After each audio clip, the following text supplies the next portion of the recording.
ভুল বোধ নিয়ে জীবনে বাঁচবেন না। আমি হেরে গেলাম, আমি ঠকে গেলাম, আমি মানুষ চিনতে ভুল করলাম, ভালোবেসে নিঃস্ব হয়ে গেলাম, জীবনে কিছুই পেলাম না, এমন বোধকে নিজের জীবনে প্রশ্রয় দেবেন না। আপনি হয়তো তাদেরকে দেখছেন যারা খুব সুন্দর করে সাজগোজ করছে, নতুন পোশাকে নিত্যদিন সাজাচ্ছে, একমুখ হাসি নিয়ে ফেসবুকে ছবি পোস্ট করছে, নামি দামি রেস্টুরেন্টে গিয়ে খাওয়া দাওয়া করছে, নতুন রিলিজ হওয়া মুভি সবার আগে কোনো প্রেক্ষাগৃহে গিয়ে দেখে আসছে, কোনো দামি চড়া সুগন্ধি গায়ে মেখে নিজেকে ভরাচ্ছে। আর আপনি মনে মনে হতাশ হচ্ছেন এই ভেবে, কেন এরকম একটা জীবন আমার হলো না।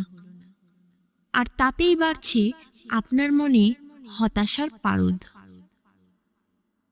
জানেন, আমরা শুধু মানুষের ওপরটাই দেখি, আমরা বুঝতে পারি না নিত্য নতুন পোশাক আশাক আর সাজগোজের আড়ালে মানুষ তার গভীর দুঃখকে কিভাবে লুকিয়ে বেড়ায়। আমরা অনুভব করতে পারি না কারো চড়া পারফিউমের গন্ধে কতটা মিশে আছে চরম বিষণ্ণতার ঘ্রাণ। আমরা টের পাই না তার নরম হাসির আড়ালে লুকিয়ে রয়েছে প্রিয়জন ছেড়ে যাওয়ার যন্ত্রণা। এই পৃথিবীর প্রত্যেকটা মানুষ অভিনয় করেই বেঁচে আছে, নিজেকে লুকিয়ে রাখার এক অনন্য প্রয়াস। আর আপনি অন্যের সাজানো গোছানো জীবন দেখে হা হুতাশ করছেন, কেঁদে বুক ভাসাচ্ছেন, নিজেকে দোষ দিচ্ছেন আর আক্ষেপ করে চলছেন। সত্যিকারের জীবন দেখবেন? চলুন তাহলে একবার শ্মশানে, একবার হসপিটালে, একটা দিন শুধু হসপিটালে ঘুরে আসুন।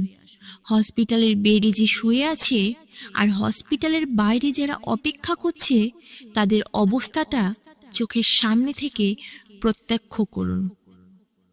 দ্বিতীয়বার জীবন নিয়ে আর কোনো আক্ষেপই থাকবে না আপনার। ঈশ্বরকে ধন্যবাদ দিন, জীবনে যা পেয়েছেন অনেক পেয়েছেন। যতটুকু আপনার আছে ততটুকুও অন্য কারো নেই। না পাওয়ার হিসেব করতে করতে জীবনটাকে ফুরিয়ে দেবেন না।